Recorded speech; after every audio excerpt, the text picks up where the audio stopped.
Olá pessoal, nesta aula vamos ver uma introdução à análise dimensional e similaridade. Vamos abordar aí o teorema de Buckingham, né? Também conhecido como teorema Pi ou teorema dos números Pi. E vamos também apresentar um método de como determinar esses grupos adimensionais, né? Esse método é essencialmente uma receita, assim, muito simples, é um passo a passo, não tem muita dificuldade.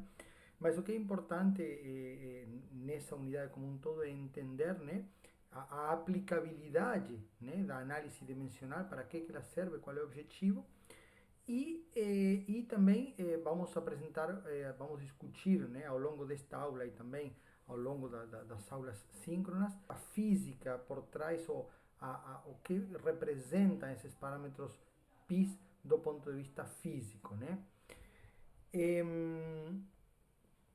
Então, assim, a análise dimensional, ela é uma ferramenta que pode ser aplicada a qualquer área de engenharia, embora ela é introduzida nos cursos de mecânica de fluidos e transferência de calor, os fenômenos de transporte de um modo geral, pelo fato de que essas ciências, do ponto de vista dos cálculos, da aplicação dos cálculos em engenharia, fazem muito uso de correlações experimentais, né? São ciências nas quais se faz muito uso de correlações experimentais para cálculos de engenharia e, para tanto, para fazer uso dessas correlações experimentais disponíveis na literatura, a gente precisa entender esses conceitos de adimensionalização do problema que estou analisando e da similaridade, do conceito de similaridade que nós vamos abordar aí um pouco mais à frente nesta aula.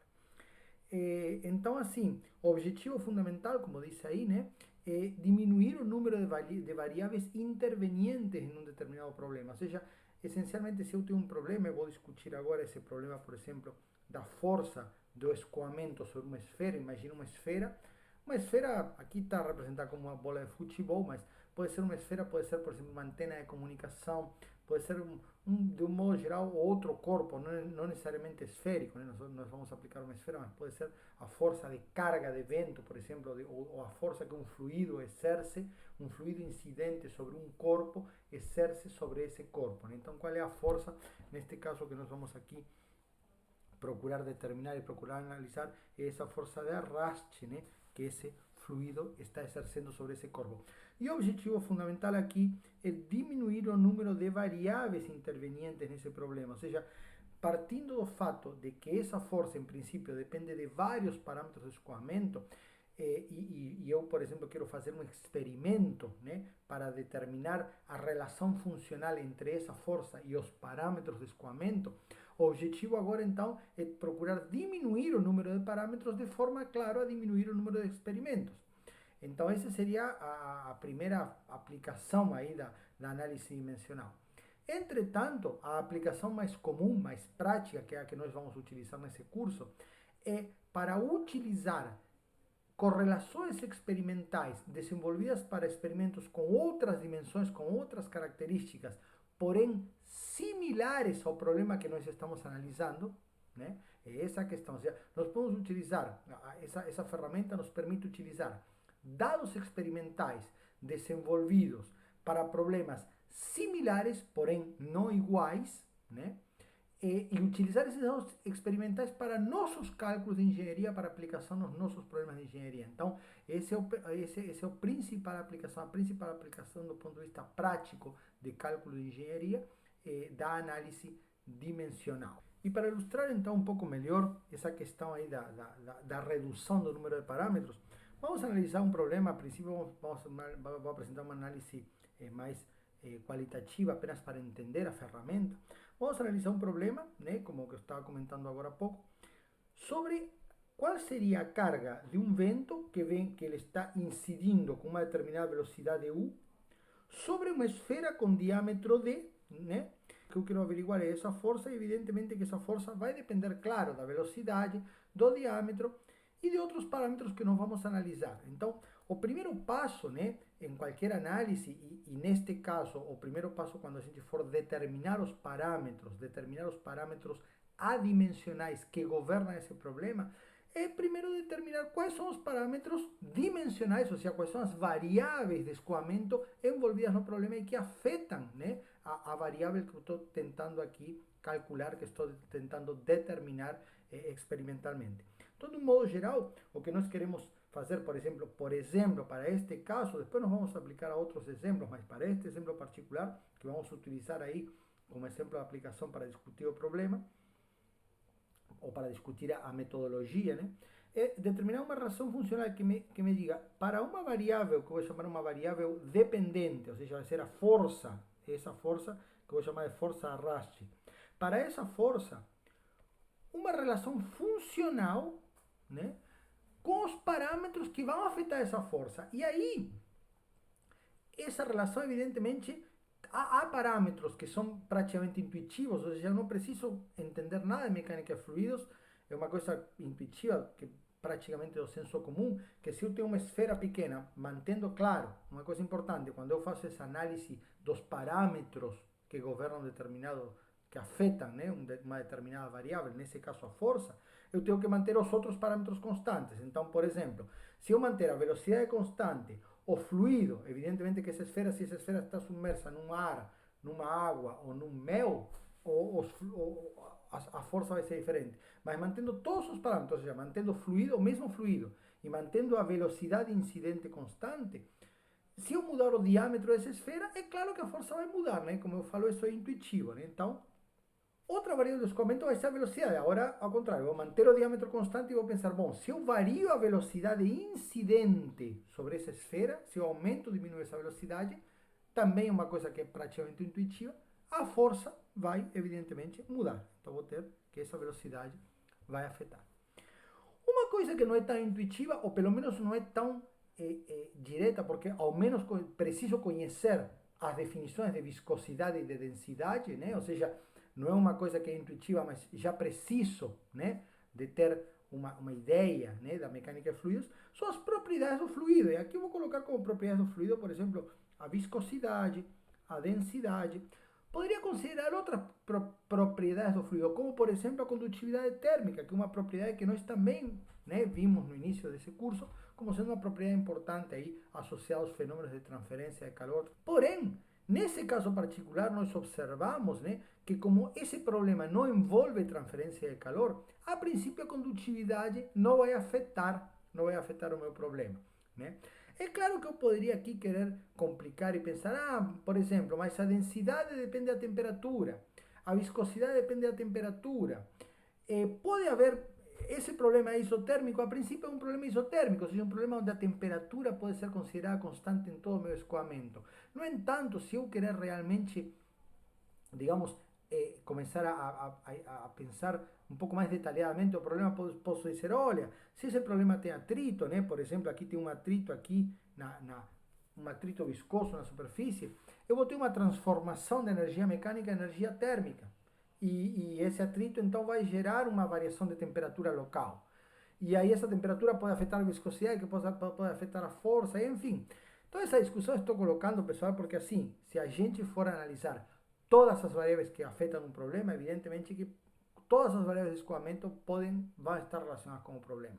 No entanto, quando a gente vai fazer uma análise de engenharia, a gente tem que pensar quais são as variáveis que de fato vão mudar significativamente, né?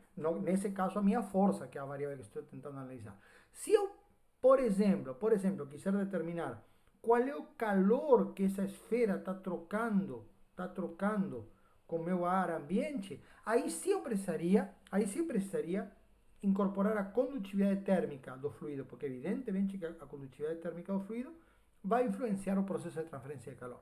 Mas nesse caso, como eu estou analisando um processo basicamente de transferência de quantidade de movimento, um processo onde estou analisando as variações de quantidade de movimento e as forças associadas a essas variações de quantidade de movimento, eu vou analisar as variáveis que de fato estão relacionadas, né? E nesse caso eu vou ter as tensões, evidentemente que essa força vai ser o resultado de todas as tensões aplicadas à superfície da minha esfera, né? E evidentemente, pessoal, não é objetivo nesse momento analisar a física do problema. O objetivo é determinar quais são as variáveis que vão afetar essa física, porque justamente essa análise dimensional busca o quê? Busca, analisando apenas as dimensões das variáveis que interferem no meu fenômeno, analisando apenas as dimensões, determinar os parâmetros adimensionais e dizer, olha, você pode reduzir esse seu problema, um problema que depende de 4 ou 5 variáveis,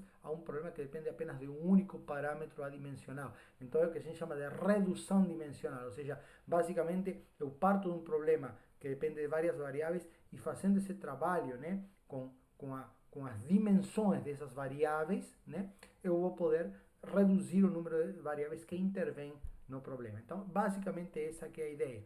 Mas apenas para tentar discutir um pouquinho e contextualizar, né, essa força, nós vamos analisar aqui, nós podemos analisar e dizer, olha, essa força aqui depende, claro, das tensões que estão aplicadas a essa superfície, depende do próprio tamanho dessa superfície, então vejam bem, o tamanho da superfície está no diâmetro, né? Isso é uma coisa importante também colocar. Quando eu falo que depende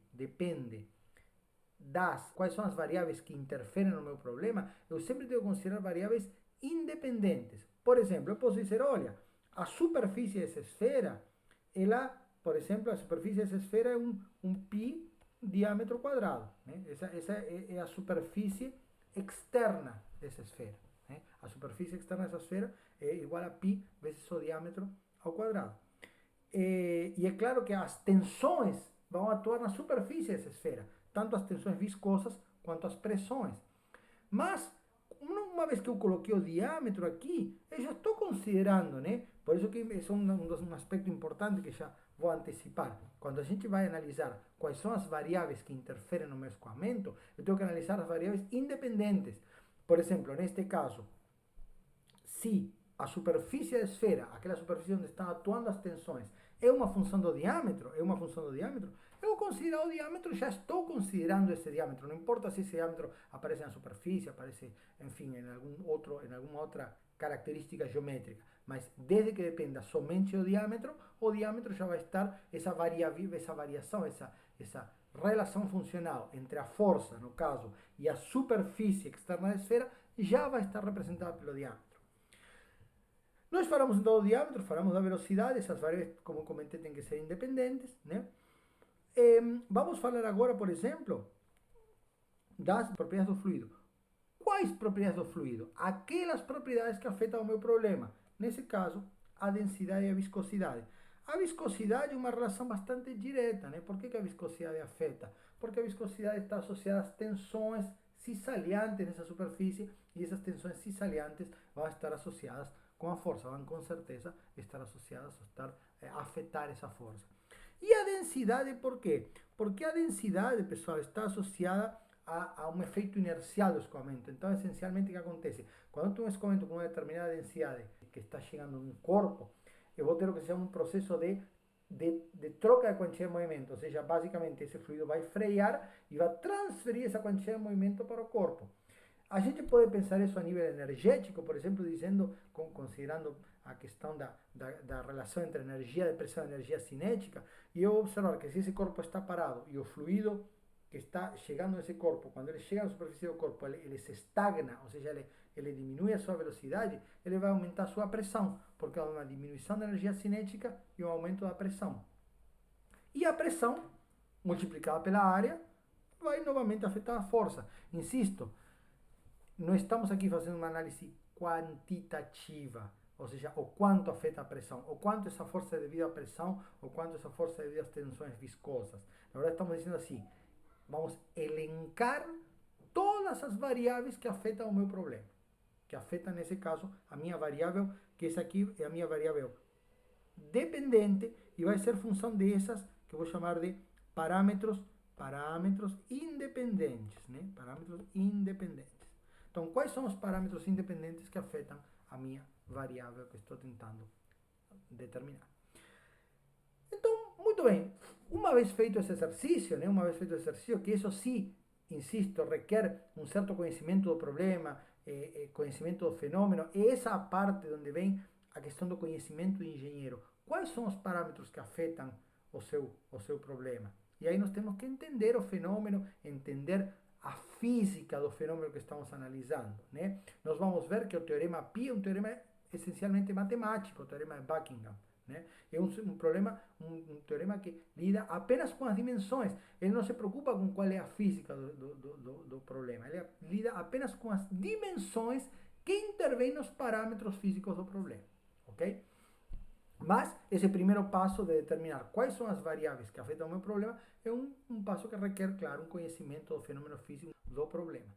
E, ao mesmo tempo, né, quando o problema é esse caso, claro, um problema conhecido, né, um problema que já é bastante conhecido na literatura, mas se nós temos um problema desconhecido, um problema novo que nós vamos analisar, pode acontecer de que eu não consiga elencar todas as variáveis ou não tenha muita clareza disso.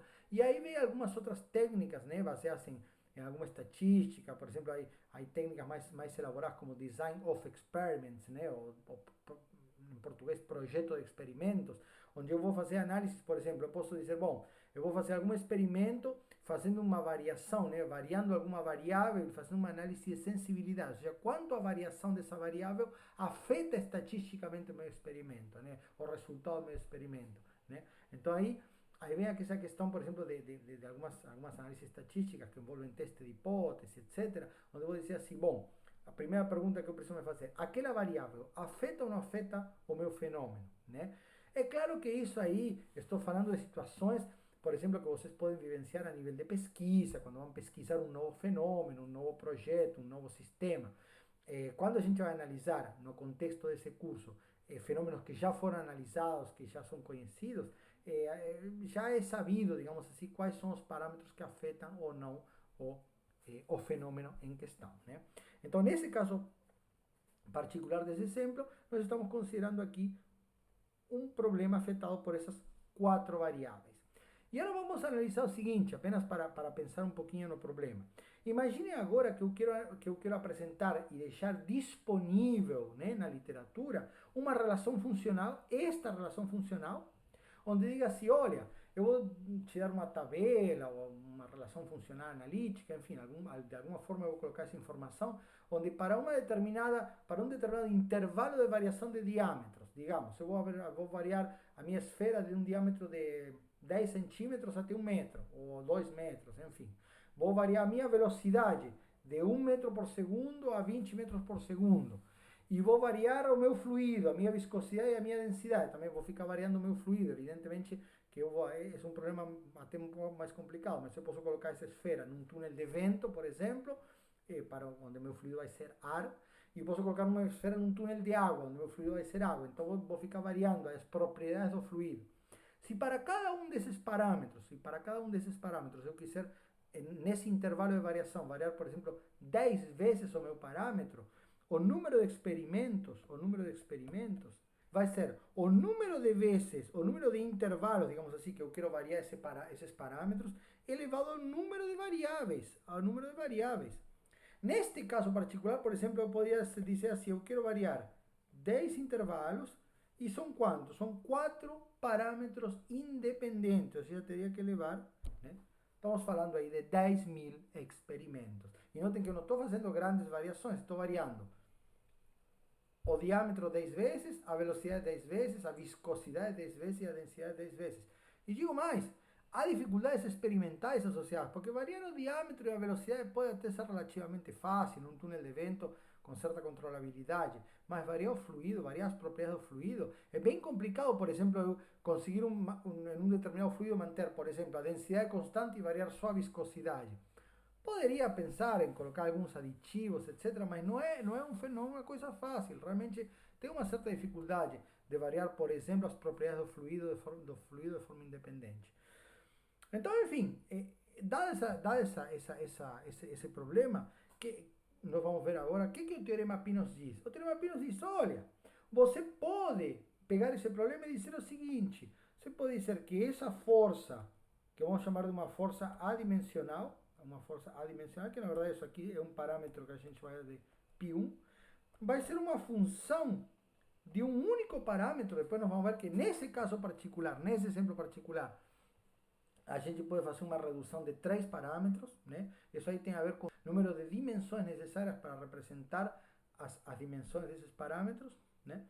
E nesse caso, né, nós podemos aplicar o teorema Pi, não é sempre. Via de regra, a gente consegue reduzir de 3 a no máximo 4 parâmetros, né? Então, se eu tenho uma relação funcional que inicialmente depende de 8 parâmetros, eu vou poder reduzir no máximo para 4.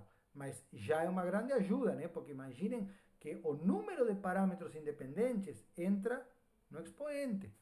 Então, se eu conseguir reduzir, por exemplo, de 5 ou 6 parâmetros para 2 ou 3, é uma redução brutal no número de experimentos. E também não apenas no número de experimentos, mas na facilidade que eu tenho para desenvolver esse experimento. Como eu coloquei, não é fácil fazer um experimento variando a viscosidade dos fluidos. Então, nesse caso particular, nós podemos provar, né, que pode ser reduzir a apenas um único parâmetro. Ou seja, eu vou ter um parâmetro π1 independente como função de um parâmetro π2. Ou seja, uma relação funcional que inicialmente dependia de 4 variáveis independentes, passou a depender de uma única variável independente. Isso significa o quê? Que eu posso fazer um experimento variando, ou seja, ao invés de ter que variar agora, manter o diâmetro constante, variar a velocidade, manter a velocidade constante, variar o diâmetro, manter o diâmetro e velocidade constante, variar a viscosidade, por aí vai, e fazer essas combinações todas. Eu vou fazer uma única série de experimentos. Vou pegar, variar esse π2, isso é uma tabelinha, vou variando o π2 e obtenho π1, ok? É essencialmente essa a ideia. Nesse caso particular, esse parâmetro π1 é o coeficiente de arraste sobre essa esfera, né? Que, se nós vamos observar agora esse gráfico, que eu vou obter, na verdade, para esse problema particular, depois de realizar essa adimensionalização do problema, é uma relação que vai ser esse coeficiente de arraste, como função de um parâmetro, que é um parâmetro muito importante na mecânica de fluidos, que é o número de Reynolds. Okay? E aí é uma única curva. Então, basicamente, eu vou ter uma única curva. Ou seja, cada um desses pontos é um experimento. Mas imaginem que agora eu vou fazer um intervalo bem grande. Posso variar, porque afinal tem uma única variável para variar. Então, posso fazer essa variação em um intervalo bastante grande. E a grande vantagem, qual é a outra vantagem muito importante dessa análise? Que quando a pessoa, o pesquisador que desenvolveu esse experimento, me apresenta uma relação funcional deste tipo, eu posso dizer o seguinte: olha, eu vou pegar, né, e aí que vem o conceito de similaridade que nós vamos analisar agora daqui a pouco, mas só para entender como que se aplica essa ideia aos cálculos de engenharia. Eu vou pegar, calcular o meu parâmetro π2 do meu problema, que não necessariamente é o mesmo problema, né, da pessoa que fez o experimento aí. Por exemplo, ele fez um experimento com uma bolinha de 10 centímetros, mas eu quero agora aplicar a uma esfera de 1 metro, uma antena que tem 1 metro de diâmetro.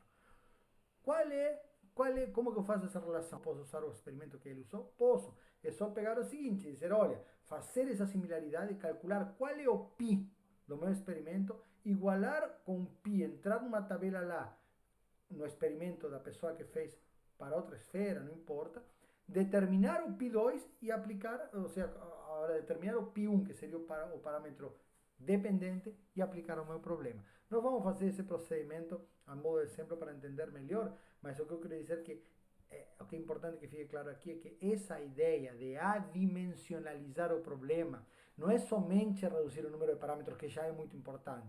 Então, no caso que eu preciso fazer um experimento, eu preciso pesquisar um problema, investigar um problema novo experimentalmente, eu vou reduzir o número de parâmetros que vão afetar esse meu problema. Então, isso é uma coisa importante inicialmente. Porém, mais importante do ponto de vista da engenharia mesmo, não tanto da pesquisa ou de um projeto novo que de repente requira realizar um experimento, mas apenas de cálculo de engenharia do dia a dia do engenheiro, é poder utilizar essa informação que foi desenvolvida para outros experimentos, para outras situações, para experimentos, para outras situações que são similares, né, do ponto de vista que são similares, que tem os πs, né, os meus parâmetros adimensionais são iguais aos do meu problema de engenharia, trazer essa informação para o meu problema de engenharia e aplicar no meu problema. Então, muito bem, né? Depois de entender a mecânica geral por trás dessa análise dimensional e aplicabilidade do método, vamos primeiro aqui revisar, é importante, antes de passar para a determinação dos grupos adimensionais, né? revisar o que são dimensões e unidades. Nós já vimos isso no início da disciplina, eu comentei que isso era importante porque iria ser utilizado novamente, mas apenas para revisar, para lembrar o que são dimensões, isso é importante, né? Lembrar o que são dimensões, o que são unidades, o que são unidades. Então nós vemos aqui que, por exemplo, uma dimensão pode ser a massa é uma dimensão, que eu vou chamar de m. O comprimento é uma dimensão. Só que essa dimensão eu posso expressar em diferentes unidades. Por exemplo, metro, pé, polegada, né? A massa posso representar como quilograma, posso expressar em quilogramas, em libras, enfim, em outros parâmetros de massa, temperatura, enfim, né? Notem também, pessoal, que nós, e eu já havia comentado isso lá no início do curso, que no contexto desse curso, vamos digamos, nos limitar a quatro dimensões primárias, que essas quatro dimensões primárias formavam o meu sistema MLTT, ou seja, massa, comprimento, tempo, temperatura, ok? Por quê? Porque nos tipos de problemas que nós vamos analisar no contexto desse curso, que são problemas envolvendo mecânica de fluidos, forças, etc., e transferência de calor, se envolver, por exemplo, campo elétrico, se envolver questões de luminosidade, etc., né? Essas quatro dimensões primárias, né? Essas quatro dimensões primárias vão ser suficientes para construir todas as dimensões de todas as variáveis que eu vou ter no escoamento, né? Então, nós vamos agora, vou fazer alguns exemplos, mas eu posso constituir todas as dimensões. Por exemplo, se eu quero uma dimensão aqui de força, uma dimensão de força, e notem que estou falando de dimensão e não de unidades, eu vou dizer, olha, a força vai ser o quê? Vai ser uma massa por um comprimento dividido por um tempo ao quadrado. Por quê? Porque uma unidade de comprimento por tempo ao quadrado é uma aceleração. Uma massa multiplicada por uma aceleração resulta numa força. Se eu quiser agora considerar, por exemplo, uma tensão, que é um problema típico aí de mecânica de fluidos, olha, essa tensão vai ser uma massa por um comprimento tempo quadrado, né? Tempo quadrado. E vou dividir aqui por uma área, que é uma unidade aqui de comprimento ao quadrado. E é claro que eu vou agora simplificar e vou dizer, olha, as dimensões primárias da tensão são massa sobre comprimento tempo quadrado. Essas são as dimensões, né? Porque vai cortar aqui, comprimento. São as dimensões primárias da tensão, ok? Então, quando a gente fala, olha, preciso expressar um determinado parâmetro de escoamento, uma variável de escoamento, pode ser tensão, pode ser a força, pode ser a viscosidade, enfim, qualquer parâmetro de escoamento. Expresse essas variáveis em termos, ou as dimensões dessas variáveis em termos das dimensões primárias, nós temos que fazer esse exercício, nós temos que pensar quais são as dimensões, não as unidades, as dimensões primárias que constituem que expressam, né, essas variáveis que estou analisando. Então, né, tendo clareza do que são dimensões, né, o que são dimensões e unidades e o que são dimensões primárias, nós podemos então agora enunciar o teorema Pi, né, o teorema de Buckingham, ou também chamado de teorema Pi. Então, o teorema Pi diz o seguinte, né, dado um problema físico no qual um parâmetro de interesse é uma função de n-1 parâmetros independentes. Por que n-1 parâmetros independentes? Porque veja essa relação funcional aqui, pessoal. Eu vou pegar um parâmetro que vai ser o meu parâmetro dependente, por exemplo, né? No caso que estamos analisando agora, vai ser a força de arraste, como uma função de quatro parâmetros independentes: diâmetro, velocidade, viscosidade e densidade. Ok? Então aqui nós temos quatro parâmetros independentes. Porém, por que essa questão de colocar como n-1 e em definitiva vou dizer, olha, o meu problema físico envolve n parâmetros parâmetros.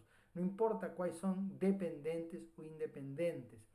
E isso é uma coisa importante entender, pessoal. O teorema Pi é um teorema que não entra no mérito da física. Ele simplesmente vai analisar e vai trabalhar com as dimensões dos parâmetros físicos envolvidos. Então, para o teorema Pi, não importa se a viscosidade depende da força ou a força depende da viscosidade, não importa qual é a relação funcional, é uma questão sua. Quem que está interessado em calcular a força? Por exemplo, nós vimos alguns problemas onde eu posso dizer, olha, a partir do conhecimento da força, calcula a viscosidade. Nós já fizemos problemas desse tipo. Então, a questão aqui não importa qual é o parâmetro que eu quero determinar, porque o teorema Pi não enxerga isso. O teorema Pi enxerga apenas as dimensões. Ele trabalha com as dimensões dos parâmetros físicos. Então, como que eu tenho que... Qual é o primeiro passo, inclusive, para aplicar o meu teorema Pi? É expressar essa relação funcional como uma função implícita de todos os parâmetros envolvidos no meu escoamento. E por isso que eu falo, eu digo assim, olha, quantos parâmetros envolve seu escoamento, considerando os parâmetros dependentes e os parâmetros independentes? Envolve, neste caso, 5 parâmetros, né? Eu vou dizer aqui uma função de f, uma função desses parâmetros todos é igual a zero. Ou seja, eu vou implicitar essa função. Okay? Notem que eu não conheço nem g nem f. E não é objetivo aqui conhecer g e f, porque na verdade essa função f, essa relação funcional f, eu vou determinar a partir do meu experimento. Vai ser um experimento que vai me dizer, olha, por exemplo, no caso anterior, o seu coeficiente de arraste depende de um parâmetro Reynolds, eu vou determinar, vou variar o meu parâmetro, no caso, o meu parâmetro adimensional independente, e vou determinar a relação funcional a partir da experimentação. Okay? Mas, do ponto de vista da aplicação do teorema e do próprio enunciado, né, do entendimento do teorema, ele diz o seguinte, olha, você tem um problema físico que envolve n parâmetros. Nesse caso, n igual a 5, tá ok? Mas é muito importante entender isso, pessoal, porque normalmente o problema se nos vai apresentar desta forma e nós temos que colocar dessa forma. Nós temos que colocar na forma implícita. Por quê? Porque nós temos que dizer, olha, quantos parâmetros físicos envolve o seu problema? Não importa qual é dependente ou independente. Quantos parâmetros físicos envolve o seu problema? Nesse caso, eu vou chamar esse número n, vai ser o número total de parâmetros. Por isso que o enunciado do teorema começa dessa forma. Olha, dada uma relação funcional, né, de uma variável dependente em função de n menos 1 parâmetros independentes, o teorema Pi assume que são n parâmetros relacionados, não importa qual é dependente ou independente. E aí o teorema Pi diz o seguinte, olha, dada essa relação considerando os n parâmetros, né, estes parâmetros podem ser agrupados em n-m razões, que são razões adimensionais. E por que n-m? Porque eu dizer, olha, por exemplo, aí de novo, se o meu número inicial for n, eu tenho que considerar o meu número total. Nesse caso, n vai ser igual a 5.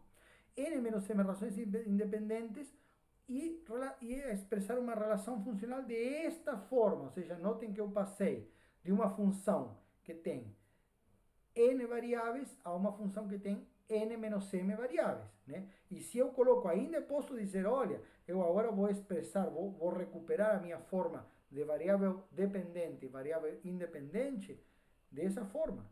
Não tem problema, eu posso depois no final explicitar a minha variável dependente, aquela variável que eu quero medir, por exemplo, como sendo a força. Só que não vai ser mais a força agora, eu não vou medir agora a força. Eu vou medir algum parâmetro, vou fazer algum experimento que me dê a relação funcional entre os parâmetros independentes com número reduzido e o meu parâmetro dependente que eu queria calcular, que também foi adimensionalizado. E aqui M, geralmente, né, e vale para uma grande, digamos, grande variedade de casos aí de aplicações, de problemas de aplicação de mecânica fluida de transferência de calor, M é o número de dimensões primárias necessárias para expressar as dimensões dos parâmetros originais. E isso aí é uma questão que também vale a pena discutir, mas é bem simples, pessoal. Quais são os números de dimensões primárias necessárias para expressar os parâmetros? Neste caso particular, né, qual seria o número máximo de dimensões primárias? Insisto, en problemas que no envolvan, por ejemplo, campos eléctricos, que no envolvan luminosidad, etc. ¿Cuál sería el número máximo? 4. ¿Cuáles serían esas 4? M, L, T, T. 4. Ese sería o meu, vamos a llamar eso aquí de M máximo. ¿Por qué máximo? Porque sería o número máximo de redução. Mas notem que, insisto, é interessante, se eu tenho um problema que depende de 6 variáveis, e eu consigo reduzir 6 menos 4, 2, já é brutal a diferença na dificuldade que vou ter para analisar experimentalmente esse fenômeno, ok? Porém, como eu coloquei, por exemplo, voltando ao exemplo da esfera, né? Se é um problema que não envolve transferência de calor, não vai ter nenhum parâmetro físico que dependa da temperatura, ou seja, não vai ter nenhuma unidade que tenha, nenhuma dimensão primária que tenha a temperatura envolvida nessa dimensão, em termos de unidades. Não vai ter nenhuma unidade que tenha um Kelvin aí envolvido, né? Como, por exemplo, a condutividade térmica. A condutividade térmica é watt por metro quadrado Kelvin, ou seja, em sistema internacional, né?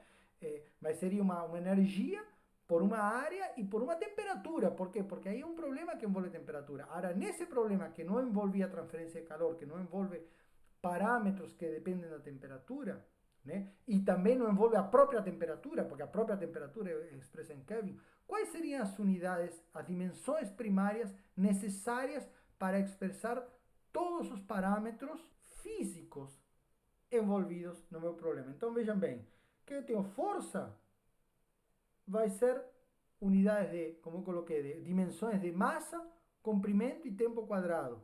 Viscosidade vai ser aí uma relação entre a tensão, que dependia, né, que depende de um comprimento, um tempo quadrado, uma massa, um comprimento, um tempo quadrado, e a viscosidade, no caso, vai ter uma relação com a taxa de formação, que vai ser um tempo também, na verdade. A taxa de formação é unidades, dimensões de 1 sobre tempo, né, ou de tempo a menos 1, tempo elevado a menos 1.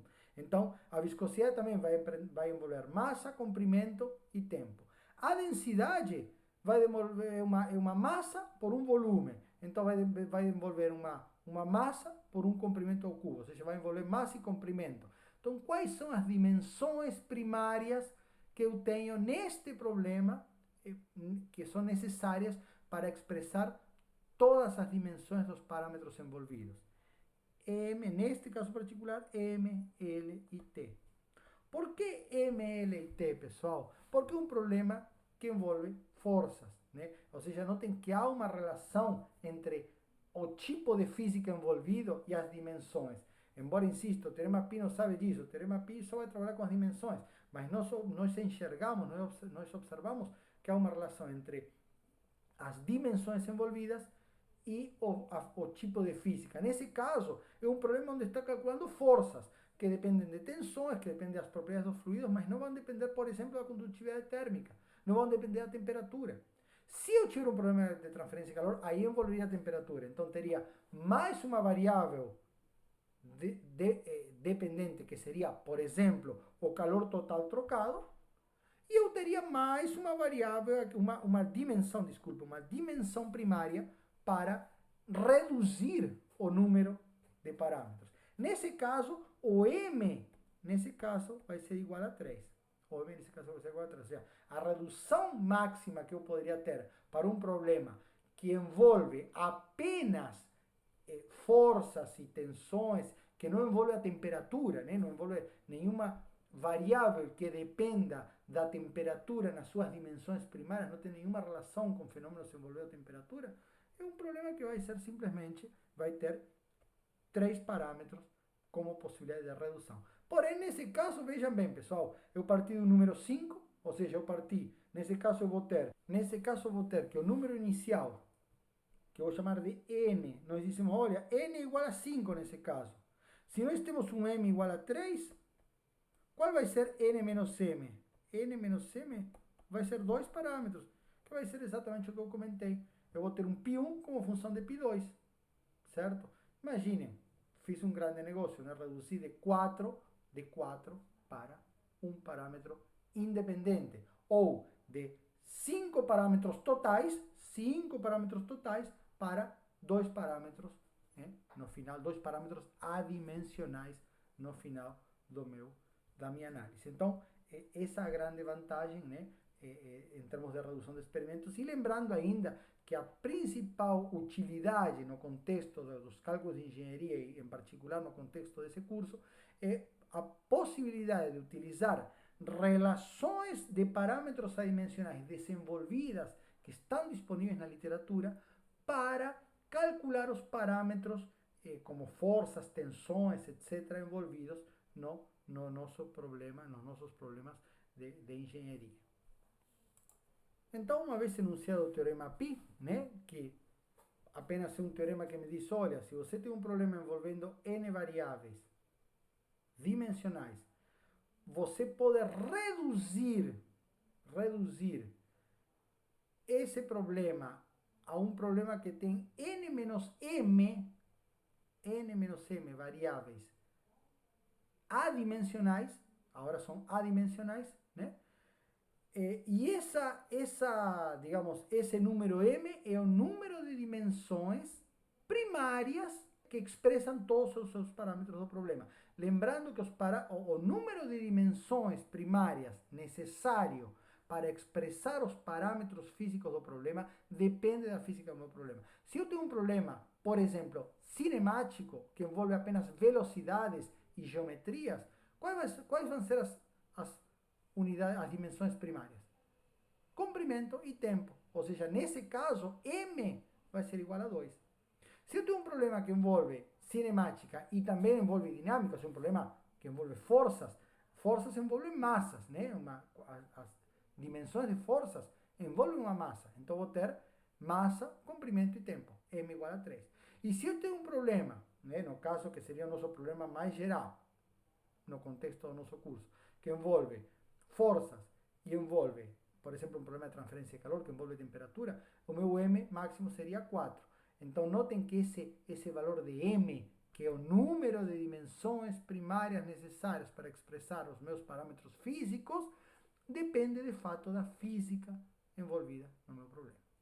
E esclarecido isso, então, havendo enunciado o teorema Pi, vamos agora fazer um passo a passo, ou como determinar esses parâmetros adimensionais, que essa parte é uma parte que realmente eu vou fazer com um exemplo aplicado, mas eu já quero esclarecer que é um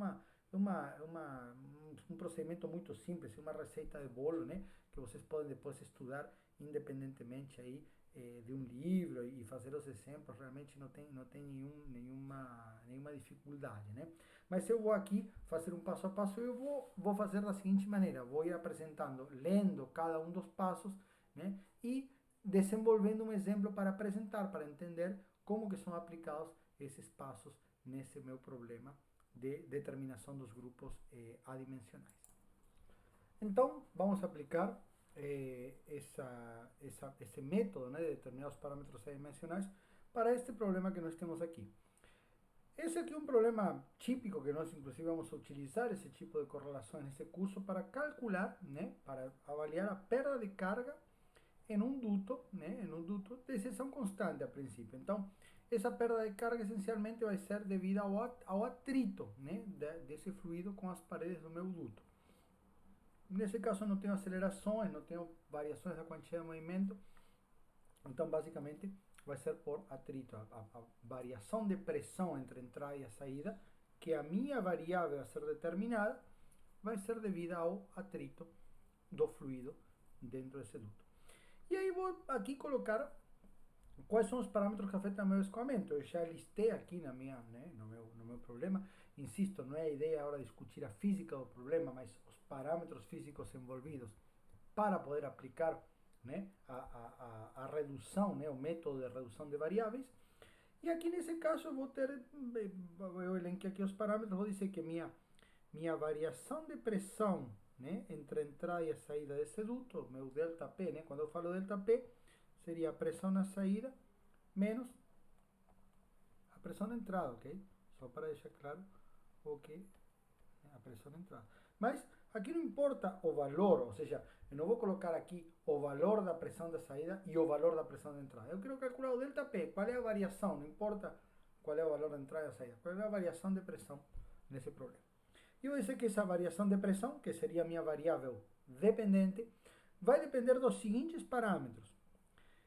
Nesse caso, eu vou ter dois parâmetros geométricos, veja bem, que são independentes, porque eu vou ter o diâmetro, e evidentemente que essa variação de pressão vai depender, por exemplo, da seção transversal que tenho nesse duto, vai depender da seção transversal. Porém, ele é um parâmetro geométrico independente, porque mesmo que essa seção transversal aqui esteja diretamente relacionada com o diâmetro, o comprimento do duto é um parâmetro geométrico independente que precisa ser também elencado. Então, vou ter dois parâmetros geométricos, neste caso, diâmetro e comprimento. Vou ter as propriedades envolvidas em qualquer problema dinâmico que envolva tensões, que envolva pressões, que envolva forças de um modo geral. Nesse caso, estou apenas relacionando as tensões, né? Vai ser as tensões de pressão com as tensões viscosas, enfim, né? Mas estou relacionando apenas tensões, mas é um problema dinâmico, vai envolver com certeza as propriedades aqui, densidade e viscosidade, que são as propriedades do fluido, e vou ter uma velocidade média. Notem que essa velocidade média, eu vou colocar aqui como V, né? Mas uma V média, só para... Notem que essa velocidade média, ela vai estar associada também à vazão mássica, ou seja, a vazão mássica que está atravessando esse duto, vai ser, né, a velocidade, a densidade multiplicada pela velocidade média multiplicada pela área, né? Mas, de novo, né, se eu já considerei a área, que estou considerando através do diâmetro, e estou considerando a densidade e a velocidade média como parâmetros, não preciso considerar a vazão mássica. A vazão mássica já está implícita. Mais um exemplo dessa ideia de elencar os parâmetros independentes. Ou seja, se eu elencar a densidade, a velocidade, o diâmetro, já não preciso também incluir a vazão mássica, porque aí estaria como se estivesse colocando um parâmetro que não é independente, um parâmetro que é dependente de outros, tá ok? Então, é importante nas análises, às vezes é mais bem explícito, bem claro, às vezes não é tão claro assim, mas é importante atentar no momento que eu vou fazer a análise de elencar apenas os parâmetros que realmente são independentes no escoamento. Então, muito bem, nós temos esta relação funcional inicial. Quantos parâmetros eu tenho N? 6 parâmetros. Vamos contar aqui. 1, 2, 3, 4, 5, 6. Lembrando que quando eu considero N, eu tenho que considerar todos os parâmetros envolvidos e não apenas os parâmetros independentes. Esses são os parâmetros independentes, mas eu preciso considerar todos. Então, nós já definimos o número de parâmetros aqui envolvidos. Então, esse seria o meu primeiro passo, né? Liste todos os parâmetros envolvidos, incluindo a variável dependente, colocando, como eu comentei, desta forma, né? E tomando cuidado de não incluir os parâmetros que são dependentes um do outro.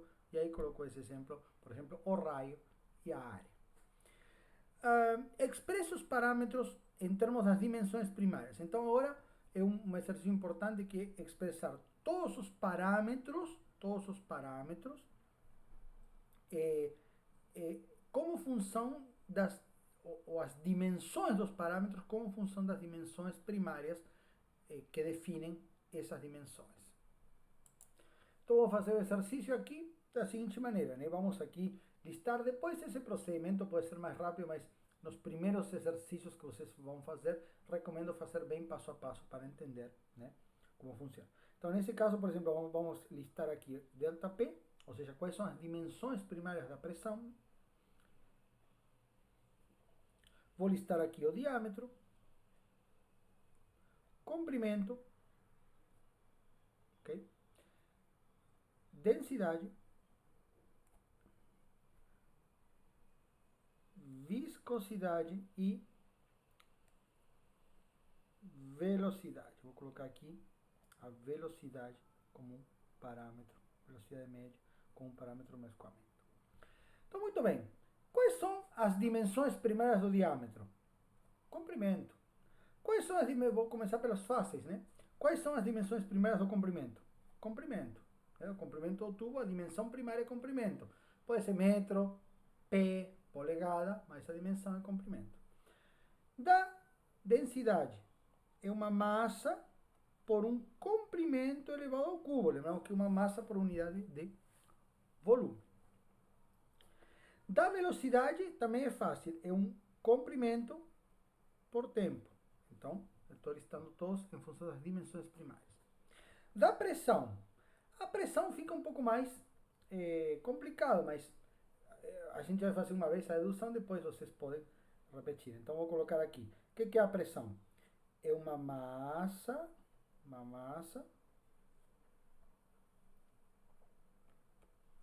por um comprimento tempo quadrado, que é uma força, por unidade de comprimento quadrado, ou seja, é uma força por unidade de área. E aí, em definitiva, vai sobrar o que aqui? E aí, tendo as unidades de uma pressão, que lembramos que a pressão é uma tensão, né? Uma tensão. Então, nós podemos, para a viscosidade, eu só vou lembrar aqui, vou colocar um lembrete aqui, que a viscosidade vai ser o que, pessoal? Vai ter a dimensão da viscosidade, eu posso dizer que ela vai ser uma tensão, que vai ter as mesmas dimensões primárias da tensão. Lembramos que a pressão é uma tensão, só que uma tensão normal, né? Uma tensão especial, nós já discutimos, mas a pressão é uma tensão. Né? Então, a tensão que vai ser as mesmas dimensões primárias, e vai ser aqui o que? Vai ser dividido aqui por quê? Pessoal, dividido por quê? Por um beta ponto. Lembremos que esse beta ponto, lembrando, ele é 1 sobre tempo, ou seja, ela tem unidades de tempo, só que nesse caso está dividindo o tempo, né? É dividido por 1 sobre tempo. Então, em definitiva, né, a viscosidade vai ter unidades de massa por comprimento e por tempo, porque o quadrado desse tempo vai cortar com esse aqui. Okay? Sim, muito bem. Eu já tenho todas as unidades primárias que definem os parâmetros conforme indicado aí pelo passo 2. Aí o passo 3, estime uma redução M igual a R. Eu vou explicar por que estime uma redução. E selecione da lista um número de M parâmetros repetidos, que em conjunto incluam todas as dimensões primárias. Então, o que é importante aí, pessoal? Primeiro, dizer que a redução vai ser a máxima possível. Nesse caso, 3. Por que a máxima possível de 3? Porque eu tenho 3 dimensões primárias que expressam todas as dimensões dos parâmetros físicos do meu problema. Então, nesse caso, eu vou começar a estimar um valor de 3, né? Um valor M igual a 3, ou seja, R igual a M igual a 3. E aí vou selecionar um conjunto de M parâmetros repetidos que envolvam todas as dimensões primárias. Né? Eu já vou explicar agora, né, quando a gente for para voltar para o exemplo. E aí eu queria comentar apenas nesse passo 3 que existe a possibilidade de não ser possível. O que significa não ser possível selecionar R parâmetros independentes? Pode haver alguns exemplos que haja uma relação funcional entre parâmetros que esteja implícita, a gente não enxerga inicialmente. Ou seja, alguma relação entre as dimensões. Por alguma questão da física do problema, não seja possível fazer uma redução em M. Ou seja, pode acontecer alguma situação que haja uma relação implícita que a gente não enxerga assim de forma explícita, onde basicamente onde que vai se manifestar isso? Eu vou ver isso no próximo passo. Eu vou gerar um sistema de equações e vou gerar um sistema de equações que é linearmente dependente, ou seja, que eu tenho um número diferente de equações do que de variáveis.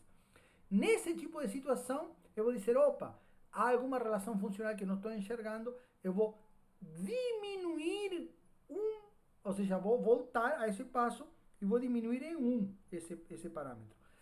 Eu estou explicando isso porque está nos livros, porque pode acontecer, mas via de regra, para os problemas que a gente vai analisar, não vai acontecer. Ou seja, de forma geral, no nosso caso, M vai ser igual ao número de dimensões primárias independentes sempre. Não vou precisar reduzir, né? Não vou precisar, estime M igual a 3, por exemplo. Vamos pegar esse exemplo aqui, M igual a 3. Ah, não deu, agora então faça M igual a 2. Ah, não deu, então faça ir reduzindo. não vai ser necessário, mas eu coloco porque os livros colocam esse exemplo e porque pode se apresentar situações que envolvam muitos parâmetros físicos, pode acontecer que realmente algum seja função de outro e a gente não consiga fazer essa redução, porque há alguma relação funcional implícita que a gente não consegue enxergar, mas há alguma relação funcional entre esses dois parâmetros que a gente não enxergou na hora de montar essa dependência funcional. E aí o próprio método vai me dizer, olha, você está tendo uma relação aí de variáveis, está colocando, basicamente o método está me dizendo, você está colocando mais variáveis das que necessita, então vou ter que diminuir a sua redução. Mas insisto, esses são casos particulares que geralmente não acontecem. Então, eu vou fazer essa estimativa e vou dizer, e aí já vou para o passo 4, porque aí é apenas, esse passo 3 é apenas dizer, olha, escolha os parâmetros repetidos, e eu vou fazer isso. E o parâmetro 4, o passo 4 vai me dizer, estabeleça as equações dimensionais combinando os parâmetros repetidos com cada um dos parâmetros restantes. Então eu vou fazer agora o passo 4, que esse passo 4 é o principal, né? É o principal passo para a determinação dos parâmetros adimensionais. Então o passo 3 me diz, escolha 3 parâmetros repetidos, e a gente pode escolher quaisquer 3. Nós vamos ver ainda, vou discutir depois na aula síncrona, que dependendo dos parâmetros que eu escolher, eu posso chegar a diferentes formas de dimensionalizações. E nós vamos ver no final da aplicação que há uma física relacionada. Mas isso aí é uma discussão que pode ser feita a posteriori, porque o teorema Pi não fala nada sobre a física. O teorema Pi fala só sobre as dimensões. A gente só está analisando as dimensões. Quando, no final da aplicação do teorema Pi, obtermos os parâmetros adimensionais, nós vamos fazer, isso nós vamos fazer na aula síncrona, porque uma coisa que é importante ter uma discussão sobre esse assunto, é uma questão bastante conceitual, mas nós vamos poder analisar o que esses parâmetros adimensionais representam em termos da física do fenômeno. Mas isso é uma coisa que nós vamos fazer. A partir da análise dos parâmetros obtidos, a posteriori, e não o teorema Pi. O teorema Pi, o teorema de Buckingham, ele simplesmente vai ser um procedimento. O teorema Pi é o teorema que te afirma que você pode fazer uma redução. Esse é o teorema. E a aplicação do teorema, que é o que nós estamos fazendo agora, é simplesmente um passo a passo para reduzir o número de parâmetros envolvidos num problema a partir das dimensões primárias desses parâmetros. Ponto. Não tem nenhuma análise física, nada. A posteriori, nós vamos fazer uma análise física dos parâmetros envolvidos. E, dependendo dos parâmetros repetidos que nós formos escolher, e isso depende, às vezes, do tipo de problema, conforme a gente vai ganhando conhecimento físico do fenômeno, a gente pode escolher os parâmetros repetidos, digamos, de uma forma mais adequada, mais focada no tipo de fenômeno que eu quiser analisar. Eu vou discutir isso com vocês depois na aula síncrona, mas a princípio, do ponto de vista da aplicação do procedimento, é assim: escolha 3 parâmetros quaisquer que envolvam todas as dimensões primárias. Isso é importante do ponto de vista da aplicação do teorema. Por quê? Por exemplo, se eu escolher aqui esses 3, o que vai ter? Esses 3 parâmetros vão envolver massa e vão envolver comprimento. Porém, não vão envolver o tempo. Ou seja, eu posso escolher 3 parâmetros que não envolvam a dimensão de tempo nas suas dimensões. Então, quando ele fala, escolha 3 parâmetros que no conjunto, cuidado, não precisa cada parâmetro envolver todas as dimensões, mas no conjunto dos parâmetros escolhidos envolvam todas as dimensões, é importante por quê? Porque nós justamente vamos precisar dessas dimensões para adimensionalizar. O procedimento de adimensionalização é dividir os parâmetros de forma que o parâmetro π resultante seja dimensional.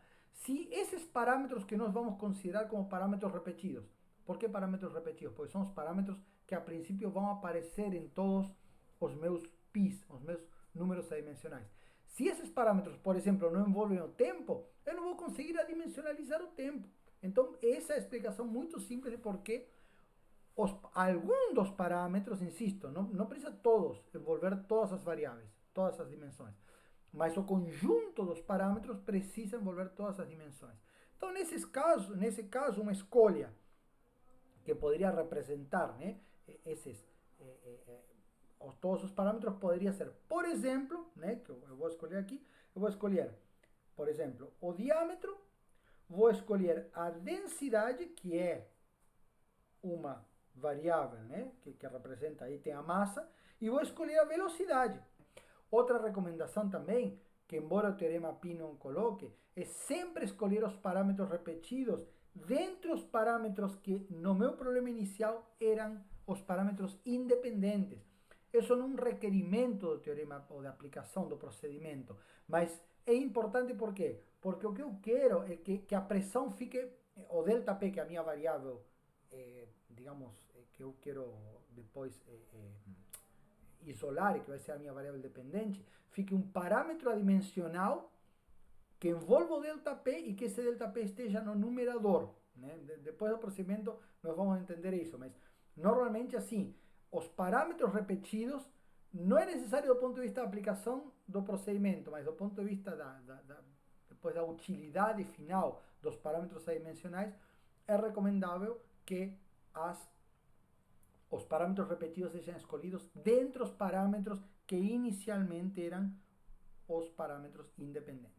Então, muito bem, vou escolher agora diâmetro, densidade e velocidade. E agora vou estabelecer as equações dimensionais combinando esses parâmetros repetidos com cada um dos parâmetros que sobraram. É claro que não são repetidos. Vejam bem, vou colocar aqui. Repetidos. Diâmetro, densidade, velocidade. Parâmetros repetidos.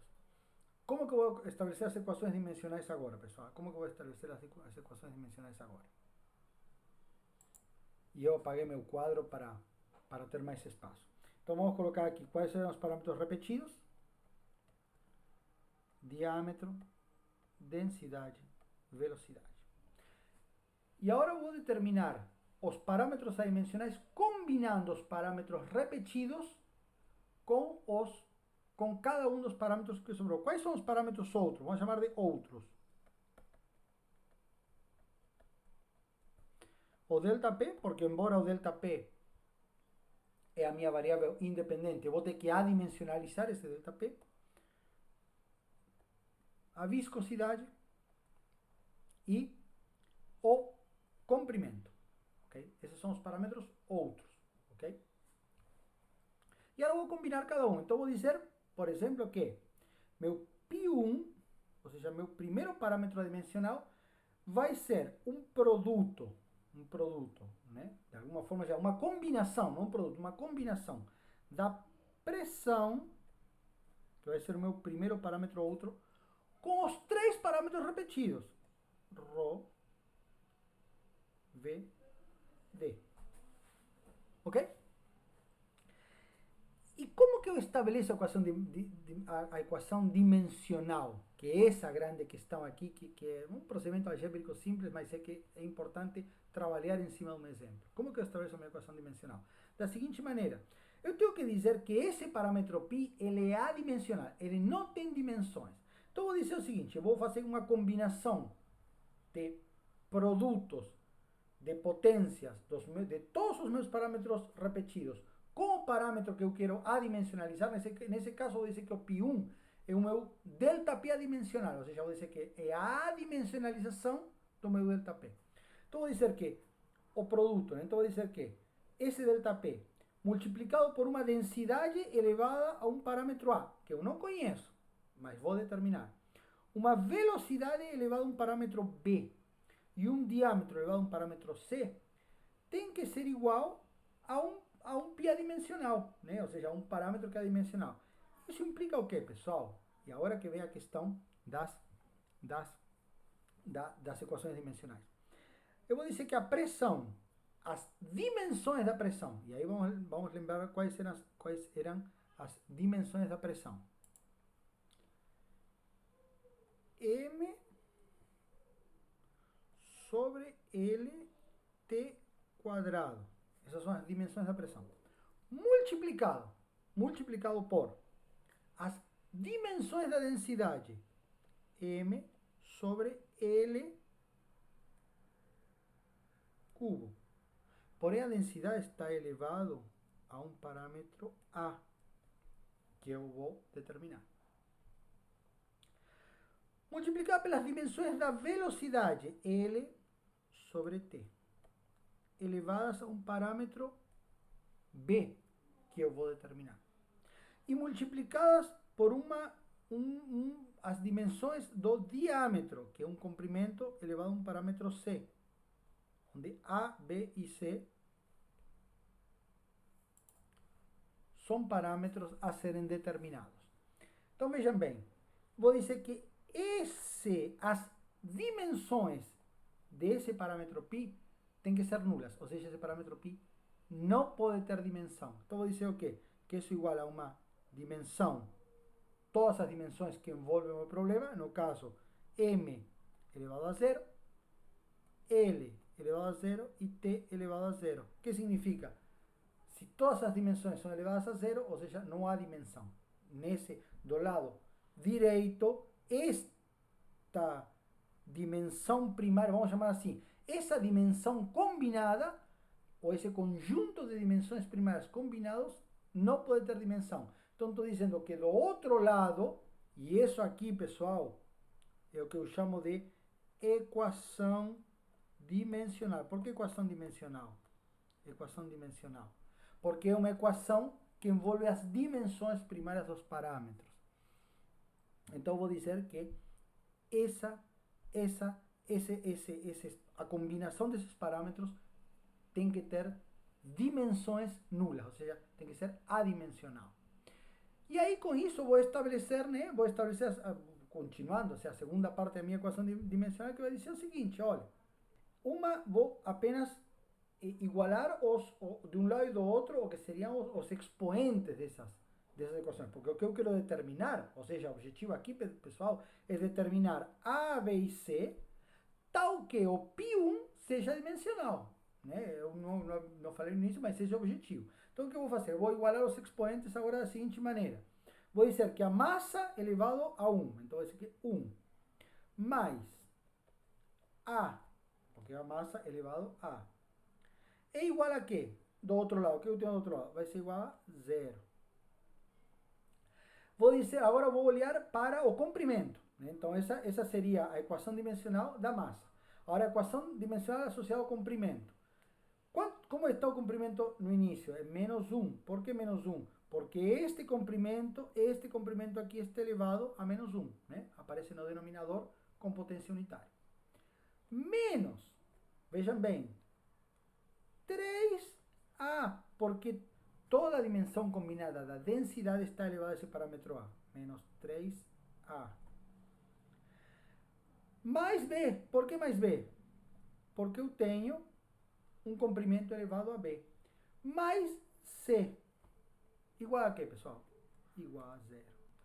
E, por último, o tempo. O tempo eu tenho que menos 2, esse tempo aqui, B seria menos B, né? Vai ser igual do outro lado, ou seja, o tempo aparece apenas aqui e aqui, vai ser igual a quê? Vai ser igual a 0. Vai ser igual a 0. O que eu tenho aqui, pessoal? Eu tenho um sistema de 3 equações com 3 incógnitas. Sempre vou chegar num sistema de 3 equações com 3 incógnitas. Por quê? Porque o número de equações vai ser igual ao número m de dimensões primárias que eu estabeleci. O número m de dimensões primárias. Nesse caso, eu tenho 3 dimensões primárias. E eu vou ter um número aqui de 3 equações. Essas equações, claro, aqui é simples, não preciso resolver por um sistema matricial, nada disso, porque é um sistema simples. Simplesmente eu vou isolar A, aqui resolvo rapidamente. Vou dizer que A é igual a menos 1, A é igual a menos 1. E daqui vou tirar que dessa outra equação, vou dizer que B é igual a menos 2. E depois vou substituir A e B, nessa terceira equação aqui para determinar C. Ou seja, dessa terceira equação, tendo A e B, vou determinar que C é igual a 0, Se eu substituo A pelo valor que eu obtive aqui e B pelo valor que eu obtive aqui, vou chegar na conclusão que C é igual a 0. C pode ser igual a 0? Claro que pode. Claro que pode. O que está me dizendo? Que o diâmetro, ou seja, a dimensão associada ao diâmetro não vai aparecer nesse parâmetro adimensional. O diâmetro não vai aparecer nesse parâmetro adimensional. Então, é isso que está me dizendo quando um dos três expoentes é igual a zero. Então, a partir disso aqui, pessoal, eu vou reconstituir esse parâmetro que eu tinha definido inicialmente. Vamos lá. Pi vai ser igual a quê? Um π1 vai ser igual a quê? A um ΔP multiplicado por uma densidade elevado a menos 1 e multiplicado por uma velocidade elevado a menos 2 e multiplicado por um diâmetro elevado a zero. Ok? Ou seja, um π1 vai ser igual a ΔP sobre ρv quadrado. Okay? E esse é meu primeiro parâmetro adimensional. Okay? Qual que é o próximo passo agora? Bom, o próximo passo seria determinar, eu vou deixar isso como tarefa, acho que vocês podem fazer, é o mesmo procedimento, ou seja, eu vou dizer, vou apenas dar uma ponta aqui, vou deixar para vocês fazerem, vou dizer que o π2 agora, o π2 vai ser igual ao quê? Combinar os parâmetros repetidos com outro parâmetro. Por exemplo, vou pegar agora a viscosidade e vou dizer que a viscosidade é multiplicado por uma densidade elevado a 1A, uma velocidade elevado a 1B, um diâmetro elevado a 1C. Cuidado, pessoal, esses seriam A2, B2, C2, ou seja, estes A, B e C são diferentes desses iniciais. Eu posso botar A1, B1, C1, A2, B2, C2, etc., para não confundir, mas o que eu quero colocar aqui é que cada determinação de cada parâmetro adimensional vai ser independente, ou seja, vou determinar três valores de A, B e C, ou seja, um valor de A, B e C para cada um dos parâmetros adimensionais. Para cada um dos parâmetros adimensionais. Então aí, depois, aí o passo 5 seria resolver as equações, o que nós já fizemos, na verdade, é estabelecer as equações dimensionais. Notem que esse passo 4 é mais, digamos, o mais importante aí, que requer um procedimento algébrico um pouco maior. Mas isso não quer dizer que os outros passos não sejam importantes do ponto de vista do entendimento, né, do procedimento. Né? E o passo 6, que também é importante, é verificar se o grupo que vocês obtiveram é de fato adimensional. É de fato adimensional. E como é que eu faço isso, pessoal? Vamos pegar, por exemplo, esse exemplo aqui da pressão adimensionalizada que nós acabamos de obter. Vejam bem, π1 ΔP sobre ρv quadrado. Vamos pegar as dimensões de cada um, vamos pegar as dimensões, né? Não vou colocar um igual, só vamos pegar as dimensões primárias de cada um desses parâmetros. Então vai ser o quê? A pressão vai ser o quê? M sobre LT quadrado. Embaixo vamos ter que M sobre L cubo e a velocidade vai ser L quadrado sobre T quadrado. Por quê? Porque a velocidade, pessoal, está elevada ao quadrado. Está elevada ao quadrado. Ok? Então aqui claramente eu vejo, corta, o tempo, claro que corta também. Aqui, SL com SL e SL, o cubo vai cortar, ou seja, vão cortar todas as dimensões. E de fato, esse ΔP sobre ρv quadrado é um parâmetro adimensional. Então, notem que toda essa ideia, pessoal, toda essa ideia de determinar as equações dimensionais e resolver as equações dimensionais é apenas para determinar os parâmetros. Uma pessoa experiente nesse assunto, às vezes vai bater o olho e já vai determinar os parâmetros, não vai precisar, porque eu consigo ver aqui, por exemplo, né? Para o caso, se eu, por exemplo, colocar um π3 aqui, só para dar um exemplo, eu vou dizer que esse π3 vai ser o quê? Vai ser o comprimento, que foi o parâmetro que faltou, multiplicado por um diâmetro, uma densidade e uma velocidade, né? A, B e C. Eu vou deixar aí como tarefa para vocês fazerem esse exercício aí, né? E determinar os valores de A, B e C. Mas eu vou chegar que esse parâmetro aqui, pessoal, é nada mais do que L sobre D. porque a única forma de adimensionalizar uma geometria, um parâmetro geométrico de comprimento, pode haver parâmetros geométricos de área, enfim, mas um parâmetro geométrico de comprimento é com outro comprimento, porque eu só posso ter comprimento em cima e embaixo para cortar as dimensões. Esse parâmetro não pode envolver tempo, não pode envolver massa, porque a minha variável que estou adimensionalizando, notem que esse é o conceito. Eu vou escolher os parâmetros repetidos e vou pegar cada uma das variáveis que sobram e vou adimensionalizar as variáveis com os parâmetros repetidos. Eu vou combinar de uma forma que a variável resultante seja adimensional. Ok? E aí, notem que quando a gente fizer essa dimensionalização, né, eu vou reduzir o meu número de parâmetros. Então, pessoal, resulta no quê? Né? Eu vou deixar, como eu falei, para vocês determinarem esses dois, π2 e π3, mas esse π3, como eu comentei, já me antecipei, é uma relação de dimensões, na verdade. Esse π3 a gente pode chamar de que é a razão de aspecto, né? Comprimento versus diâmetro do meu duto lá. E esse parâmetro é um parâmetro muito conhecido na mecânica de fluidos, que nesse caso é a inversa do número de Reynolds, mas é um definitivo parâmetro associado ao número de Reynolds, que é um parâmetro muito conhecido na mecânica de fluidos, que vocês vão obter a partir desse π2. E esse parâmetro π1 também é chamado, e é um parâmetro conhecido, não tanto quanto o Reynolds, mas é um parâmetro conhecido na mecânica de fluidos, que é o número de Euler.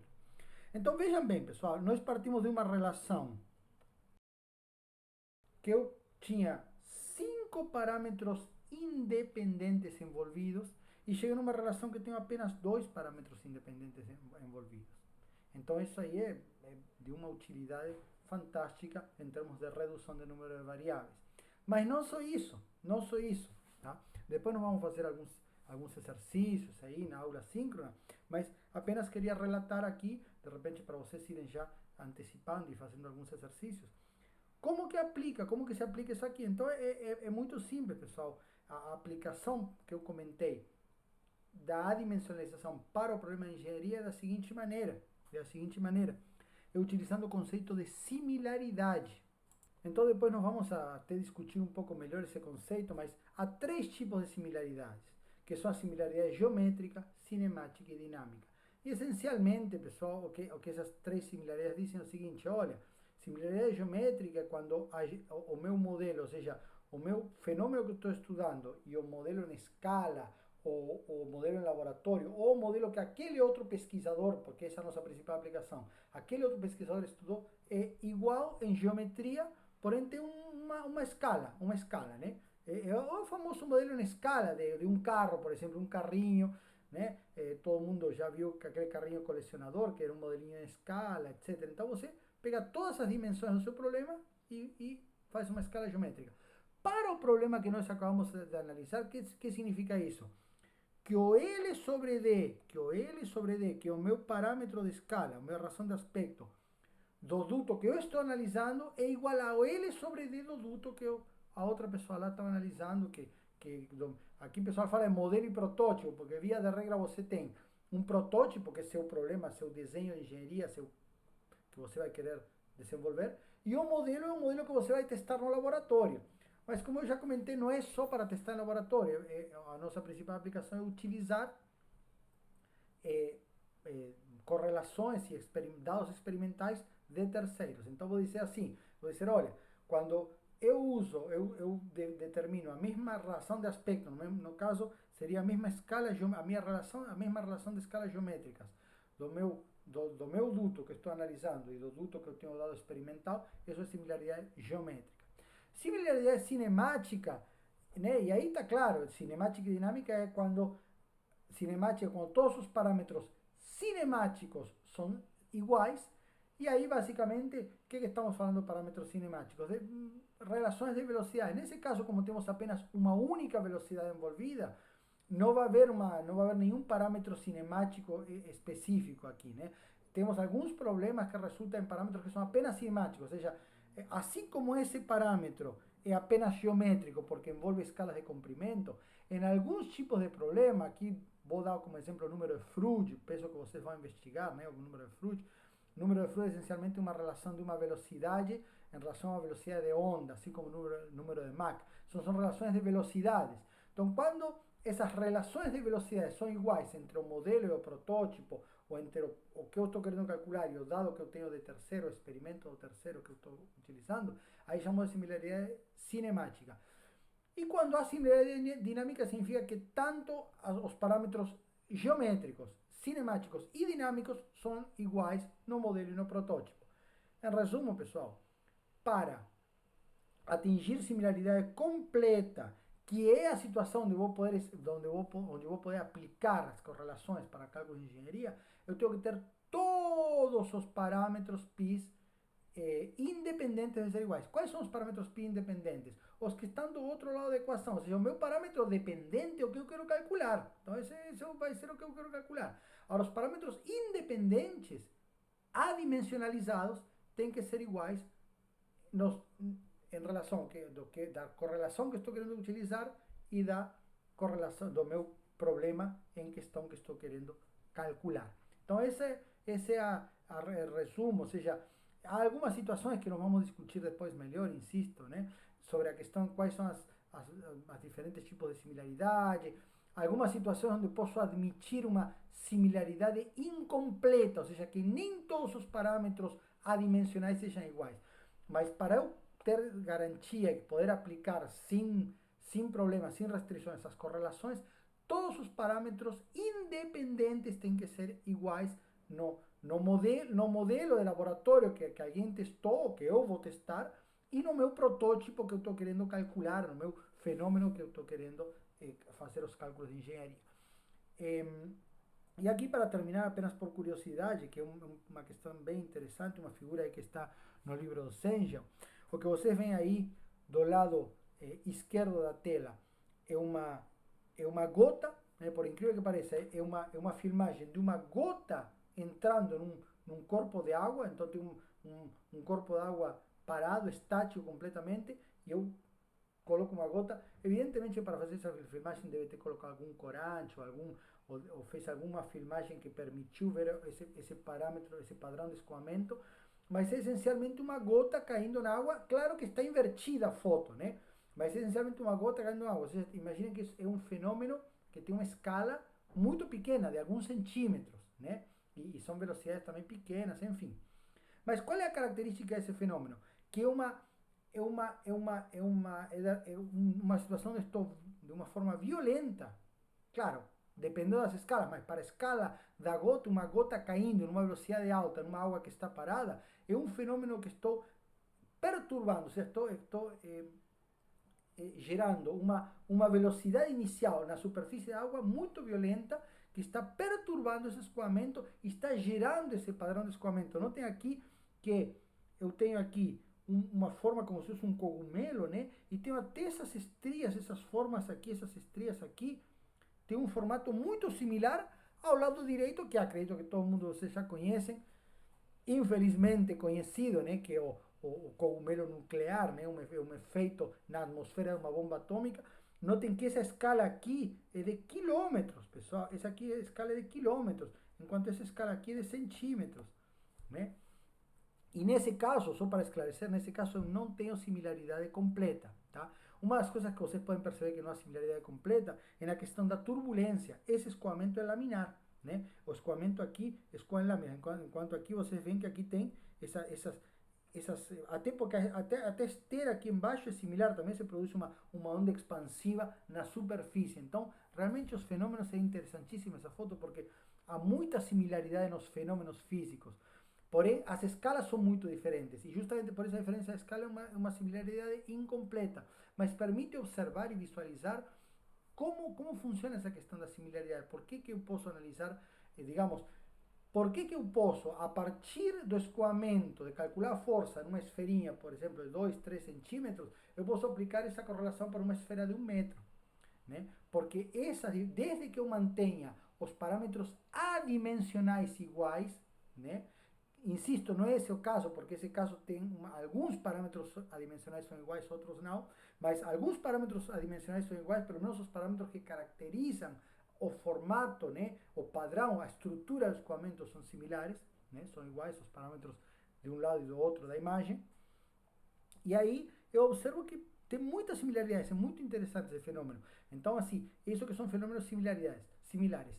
Não são fenômenos com similaridade completa neste caso, mas são fenômenos similares, né? Então, é interessante para ilustrar essa fenomenologia aí associada a essa similaridade.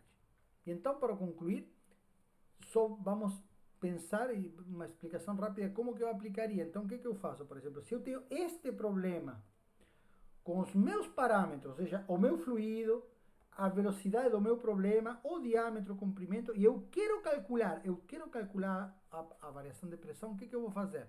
O procedimento é simples. Eu vou pegar os meus parâmetros, vou calcular o meu parâmetro aqui, Reynolds, que vai ser igual a ρ v sobre mim, ou seja, na verdade é inversa do Reynolds, mas não importa, é um parâmetro de Reynolds aí, não importa se ele está invertido ou não, eu vou calcular esse parâmetro, depois posso calcular a inversa dele. Vou calcular a minha razão de aspecto, aí vou pegar esses dois parâmetros e vou entrar em alguma tabela, em alguma correlação, tipicamente uma correlação, tá? Que envolve esses parâmetros aqui, que alguém determinou experimentalmente, e eu vou dizer, olha, se o Reynolds que eu estou entrando lá na minha correlação e o L sobre D que eu estou entrando na minha correlação são os meus parâmetros, o teorema Pi me diz que o Pi1 que eu calculei com a correlação vai ser igual ao Pi1 do meu problema. Ou seja, o que eu vou determinar? Eu vou entrar com os meus parâmetros adimensionalizados na correlação e vou determinar o meu parâmetro Pi1 também adimensionalizado. Aí o que eu vou fazer? Havendo determinado aqui esse parâmetro Pi1 aqui, eu vou dizer que o meu ΔP vai ser simplesmente igual ao Pi1 que eu obtive da minha correlação multiplicado por ρv quadrado. Qual ρv quadrado? Do meu experimento, do meu problema físico, do problema que estou querendo calcular. Por quê? Porque o teorema me diz que se eu entro com os dois π's independentes do meu problema, o π que eu vou obter, desde que os problemas sejam similares, ou seja, desde que os parâmetros adimensionais independentes sejam os mesmos, eu vou determinar o π dependente, no caso que seria meu π1, nesse caso, vai ser igual ao do meu problema em questão, que estou querendo calcular. Aí eu simplesmente pego o meu valor que eu obtive da correlação, multiplico, né, e vou isolar, né, a minha variável ΔP e eu vou calcular o meu ΔP, que em definitiva é o que eu queria calcular. Ok? Então, esse é o procedimento, pessoal. Veja que aqui discutimos várias coisas e vou tentar apresentar um resumo geral, né? Ou seja, primeiro a questão das dimensões primárias, de como que funciona e como que eu vou adimensionalizar o meu problema. Então, essa é uma questão. Agora, toda essa discussão da dimensionalização e da determinação dos parâmetros adimensionais é importante para entender o fenômeno. Agora, do ponto de vista prático da aplicação, a principal aplicação que nós vamos utilizar nesse curso vai ser exatamente essa, vai ser a partir da adimensionalização do meu problema, que significa determinar os parâmetros adimensionais que governam o meu problema, entrar numa correlação, determinar o parâmetro adimensional dependente, nesse caso Pi1, determinar o parâmetro adimensional dependente e trazer de novo esse parâmetro, ou seja, redimensionalizar, digamos assim, para o meu problema, para calcular, por exemplo, ΔP e outras variáveis. No caso, por exemplo, da esfera que nós vimos no início da aula, seria calcular a força sobre a esfera, enfim, calcular parâmetros que envolvem, pessoal, vejam bem, tanto a esfera como nesse caso eu posso ter de um modo geral um escoamento turbulento dentro dessa tubulação, envolvem fenômenos físicos complexos que, via de regra, não tem soluções analíticas, não há solução analítica das equações. Então, o que eu vou ter que fazer? Recorrer a correlações experimentais, né? Que já são bem consolidadas na literatura, ou seja, que nós vamos usar nesse curso para calcular, por exemplo, problemas de transferência de calor, problemas de mecânica de fluidos, forças sobre corpos. Nós vamos utilizar correlações já consolidadas na literatura. Porém, o que é importante é entender como funciona essa mecânica de utilizar essas correlações baseadas em parâmetros adimensionais. Ou seja, como funciona a mecânica de eu adimensionalizar o problema, ir lá a buscar informação, trazer para o meu problema e redimensionalizar, ok? Para entender essa mecânica é importante entender toda essa estrutura do teorema Pi e de fazer pelo menos uma ou duas vezes esse exercício de analisar, de adimensionalizar os problemas, né? Isso está na lista de exercícios, vocês podem ir fazendo esse tipo de exercícios. E com isso concluímos a aula aqui de análise dimensional e vamos discutir um pouco mais na próxima aula síncrona. Obrigado por assistir.